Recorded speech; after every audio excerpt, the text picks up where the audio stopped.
My name is Sarah Robinson. I know some of you in this community. It's been an honor and a privilege to work here, to socialize here.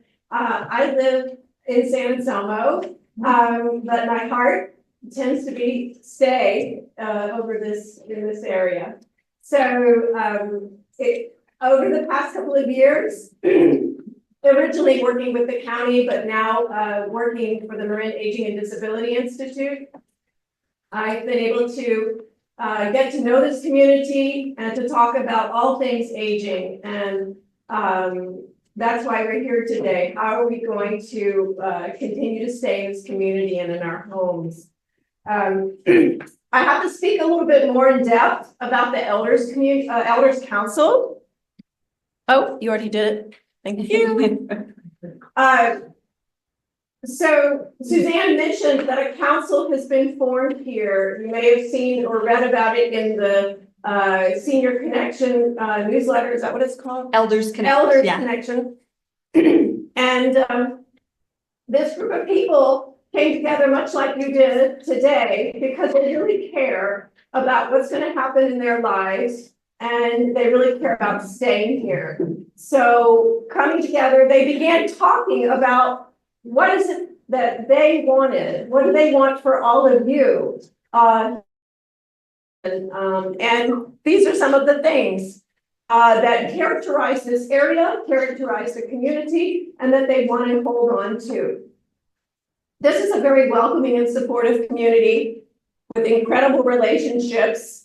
They want to be able to raise awareness of the service and activities that can support you and support ourselves as we age, improve accessibility in modes of transportation in the coming years.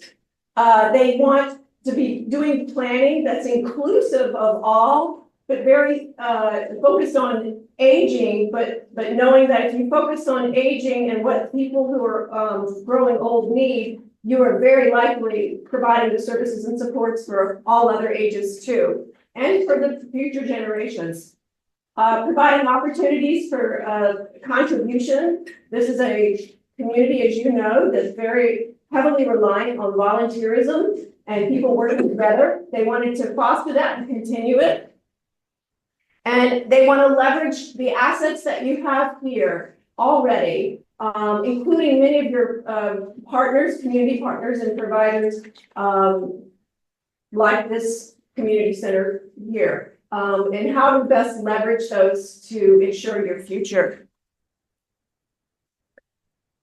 So the council formed, they decided what they wanted to preserve and what they wanted. Now then they decided what they wanted to do. How are they going to get around to doing this? Recently, the council spent some time formalizing a charter to make it an official entity that can help lead this effort. And these are the activities of the Elders Council. And all of you are invited to be part of it. It's a council of the community. It is not some small leadership group. It's a full council with some leaders guiding the way. But they want to find solutions, engage the local partners and Marin partners to come into more and to work with us more on providing resources and services. Pilot programs, and you'll hear Alexa talk about some later, and create more avenues for social participation and engagement, and develop a plan. Ultimately, all this will go into a strategic plan that will be the roadmap for getting to where you want to be, a roadmap for the coming years, and a way to measure whether you're accomplishing your goals. And most importantly, one reason I love coming here, we want to have fun. We want to have fun doing this, and we laugh in all the meetings. So. Good morning, everyone. I'm Alexa Davidson. I'm the executive director here at the community center. It's so awesome to see all of you showing up on a Saturday morning to talk about this issue. And I really want to appreciate your support as we look at the next steps. And as Sarah mentioned, The needs assessment was one of the first actions and activities of the Elders Advisory Council. And we took that step because we knew we really wanted to get super clear on what the focus areas and the specific needs were before we just started jumping in and trying things. And so this is really the kind of this unveiling of these results really is going to tee us up for what we're going to do next. And it's super exciting. I wanted to just shout out a little bit how successful this survey effort was. So I really want to highlight Jerome Rubin, who's not here, but he was our communications outreach guru. And I think it was in August, we had about 150 surveys filled out. And by the end of September, we had 505. It says 495, but we didn't close it at the deadline and 10 people snuck in under the wire. So we actually got 505 surveys completed. What you're seeing here under the American Community Survey 2022, those are the numbers that we estimate of older adults that are living in each of those communities.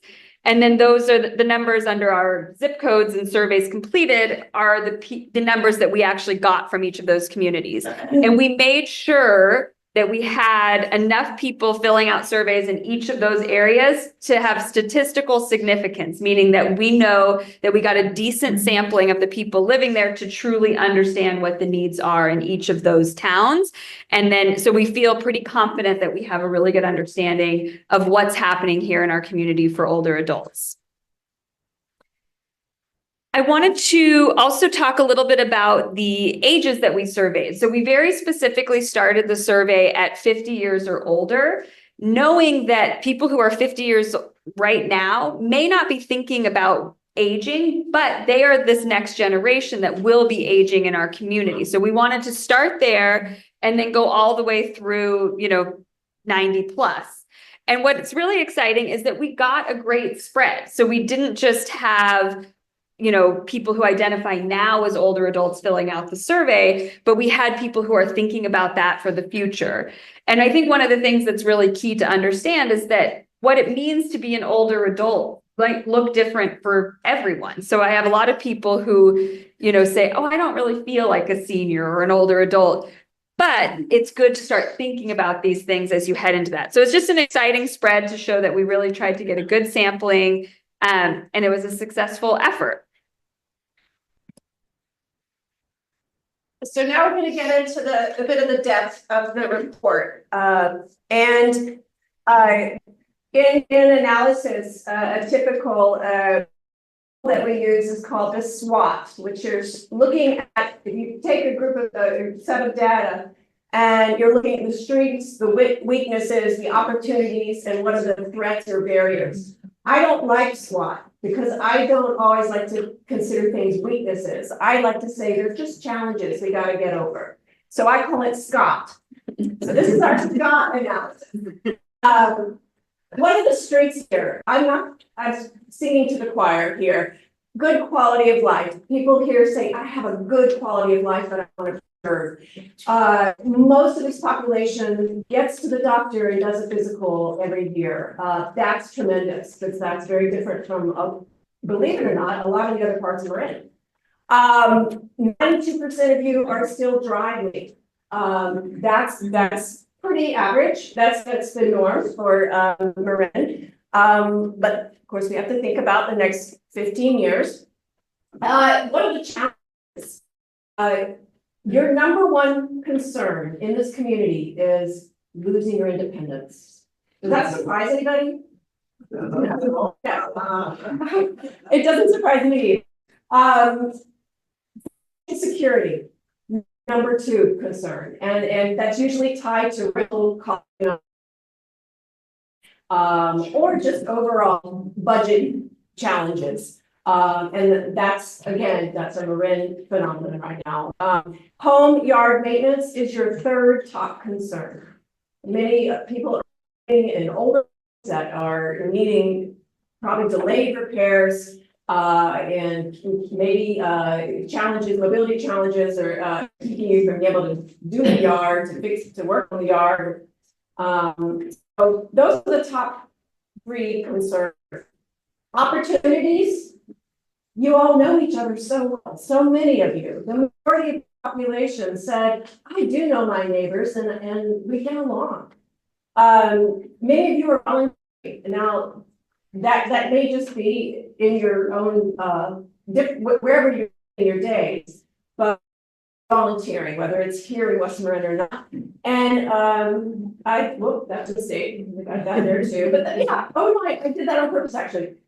The opportunity that many of you are still driving plays into the fact that many of you can help each other as neighbors. And then finally, the threats. What are you also very concerned about when you look down? You said staying in good health, access to health and home care, and future transportation needs. So many of this community are, what am I going to, the biggest problem is going to be either now or in the near future.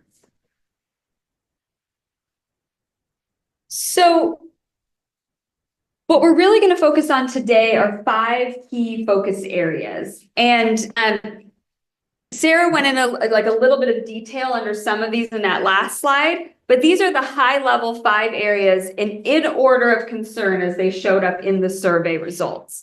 So financial security, so not being certain if you have enough financial capital to be able to sustain you throughout your life as you age.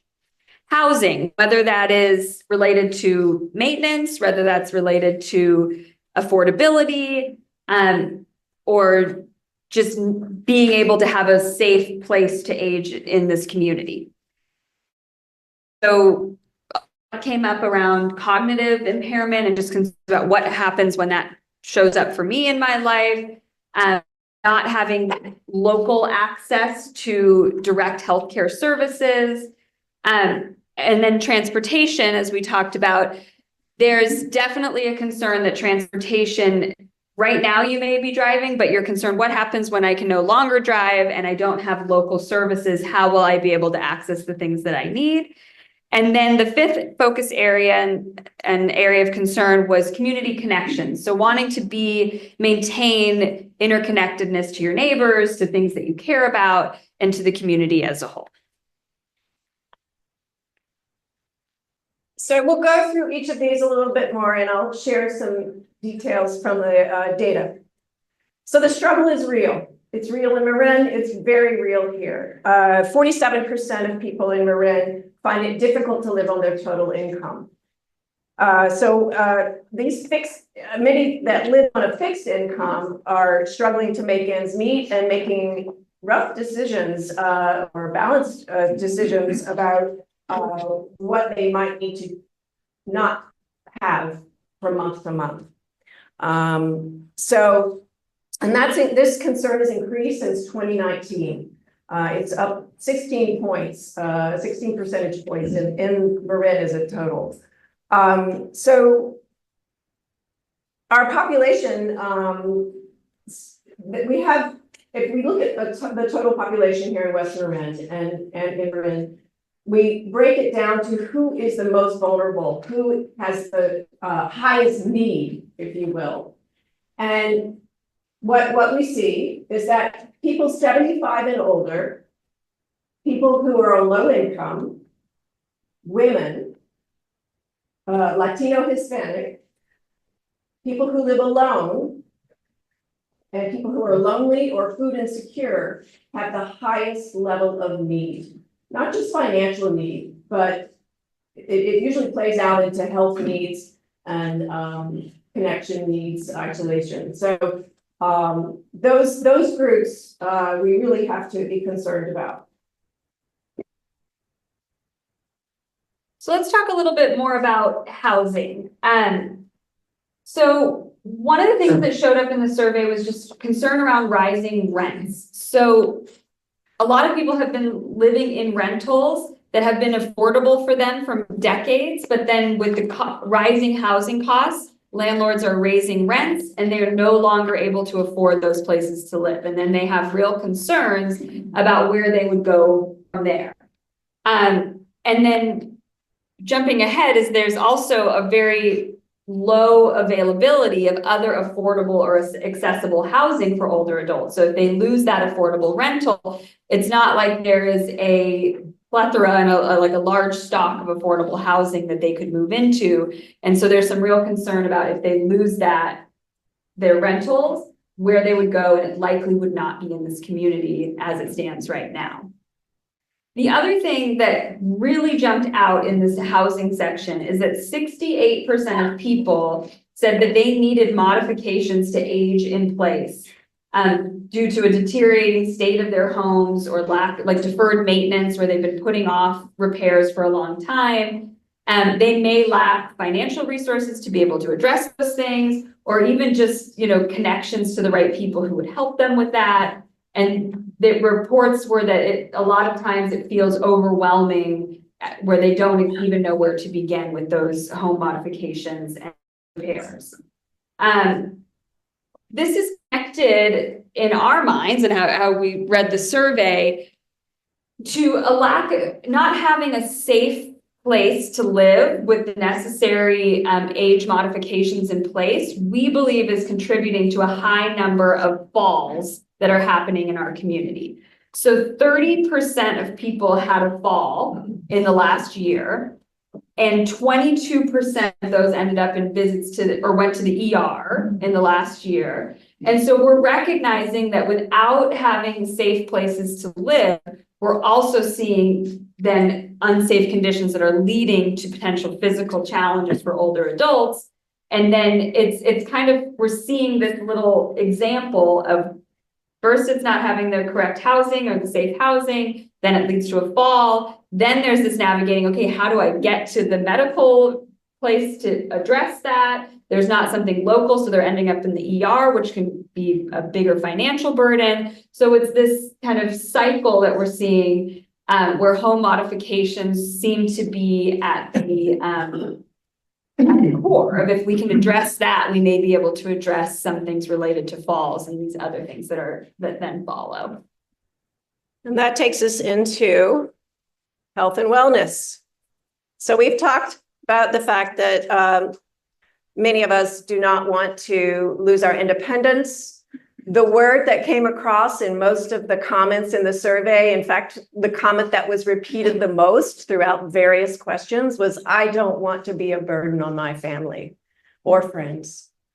And so that, and the information that most of you rely on family and friends already, when you are in need, maybe you have a short-term illness and you need some support, maybe you need a ride somewhere, but you're already relying on each other and being dependent upon one another.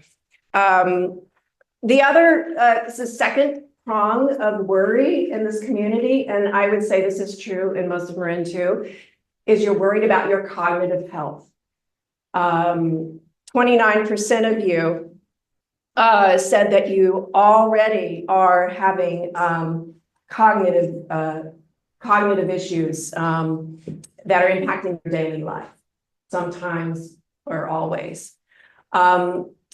Transport and assistance to getting medical appointments. It's you. I know what I'm telling you doesn't surprise you in the least, but getting those appointments is a real challenge if you don't get a ride. And so that's why at the beginning I said it's tremendous that most of you have gotten to your doctors at least once in a year, because our transportation system fails us out here, and somehow you're making it work. You're resilient there. And then finally, 16%, which is higher than the national average, of residents in this community are caregivers for family or friends. If the national average is 12%, and knowing and working with the Rosalind Carter Institute for Caregiving, the complexities involved and the caregivers' life, as well as their loved one who has that chronic illness or situation, disability, it just piles on so much more. It looks different for every single person who is caregiving. And so we need to do better supporting them in community. So Those are all the health concerns. So yeah, dig a little deeper into transportation. So 18% of people said that right now they need transportation support, and more said that in the future they imagine that they will need transportation support. And they're looking at very basic needs in terms of transportation. They need to go food shopping. They need to get to a medical appointment. They want to go visit a friend. So key elements of health that are really important. What's interesting is that in county assessments across and all across the county, when people are currently driving, we ask the question, okay, well, when you're no longer driving, they often say, well, I'll rely on family or friends. But then in follow-up questions, they say, oh, well, my family and friends can't actually really afford to live here, or I don't want to be a burden on family and friends. And so what we're seeing is that there are some gaps in terms of thinking what's actually going to be possible in the future, and what people hope will be possible in the future. So we're recognizing that we need to come up with some different solutions. And as we a little bit, I'll talk about some of the things we're thinking about. And then as we break out into groups, we can also weigh in. But ultimately, what we see is that if you don't have transportation, you see a decline in health and become lonely. And those are things that are, especially just coming from the community center perspective of, really building a healthy community and healthy community connections. Those are key to what we believe are important to a life well lived. And so transportation is definitely has emerged as one of the key areas that we need to address now, and then also really build a system for a more robust transportation solution in the future. So that leads us to your community's greatest strength. And that's our community connections. With your strong sense of community and with your existing groups, activities, and volunteerism, there are creative solutions that we and the Elders Council can look at with your help to address these very big issues of aging. So, for instance, 37% of the population already feel left out or isolated. And so that's higher than the number of people. It's about equal to the number of people who aren't driving. So you can't say it correlates directly. There are plenty of people who might feel that way and still be driving. And then I want to point out that here, some of the key coded words that came out of your comments, despite some of these all of these challenges, was that not only do you love this community, you want to stay here, and many of you lived here so long and have really built your life up here. But you mentioned your friends, your family that are here, they are, and the words that came out were connections, belonging, and I would say resiliency. There's that stick-to-itness that that you define in yourselves in this survey. So that's why we're here today. We think that you will help us to figure out the answers to some of these challenges. And we'll do that at some breakouts. But first, Alexa's going to share her two solutions. So one of the things I wanted to highlight is that the community center loves being the hub for services, but we recognize that we truly cannot create it all. We're not a big enough organization to be able to address every single issue. And it really requires connecting to some of our key community partners. So whether that's our local government systems, whether that's organizations that work directly here in our community, or agencies that are doing incredible work in East Marin, but are not reaching the people that are here in West Marin.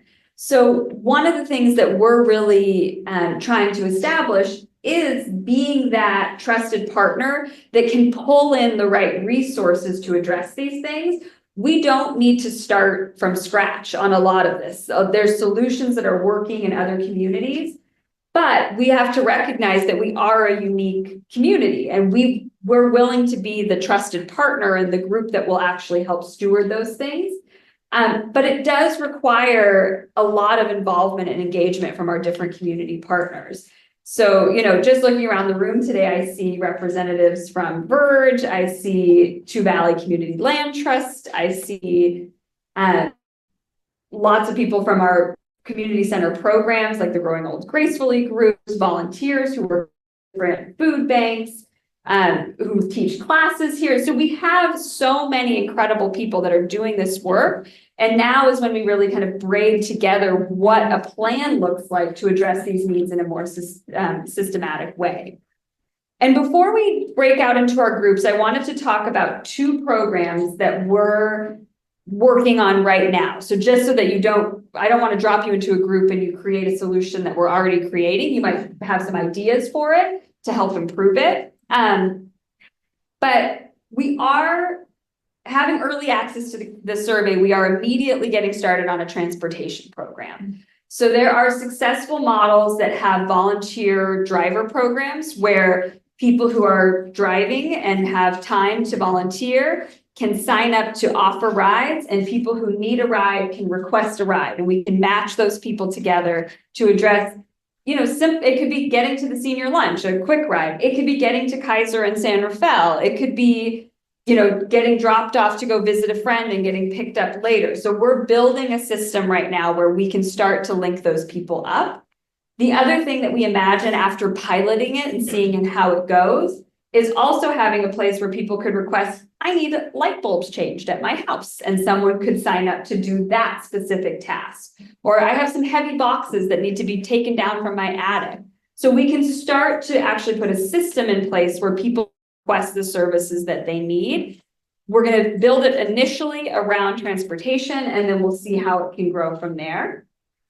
The other thing that's exciting that is kind of just getting started, and I want to point out Shauna and Michelle in the back, is there, you can wave, see who you are. We are talking about a home modifications project where we'd actually work together to do some assessments of homes to understand what are the things that could be done to make improvements for safety and for aging in place. And it could be, start with certain homes might be a few small things, and other homes might be a lot bigger projects. And then looking at how we then braid together the resources around financial support. So there's low interest loans through Habitat for Humanity. How can we help you get connected to those things? Maybe the local Lions Club, there might be a perfect candidate for someone who needs some volunteer labor. Perhaps there is a medical insurance that could actually cover this because you have a diagnosed disability that would allow for those things. So really thinking systematically about how we put those pieces together. So I wanted to just share those before we break out into groups, so you know that the transportation project is underway, and as well as some thinking around this home modifications project. And again, things are dependent on funding, dependent on how we can make them happen. But those are two areas that the community center is focused on.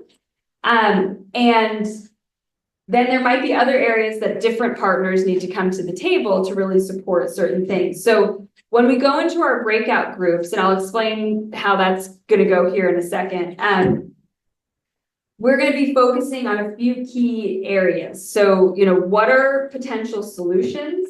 Who are the key partners that need to be involved to address those solutions? What opportunities do we have at our disposal? So what are our strengths that could make this happen? And then also, what are the challenges? What might we encounter? And so when we're talking about housing, for instance, we know that a challenge will be septic. It will come up on the challenge areas. So we need to be eyes wide open that some of these solutions are going to be longer term visions. Some of these might be quicker fixes, but it will give us a chance to start generating those solutions together. So I would also add to that, when you come to the table, maybe you have friends who live in other states or other locations, and you've heard or even maybe you've seen some of the ways their own communities have addressed some of these issues. So that's why we're hoping with many more people in the room to talk about this, maybe more ideas will come out. And if not, we'll, one of the elders councils strategies is to set up some subcommittees to do more research. So we're not trying to solve all of these problems today, but we do want to get started and we want you to help us. So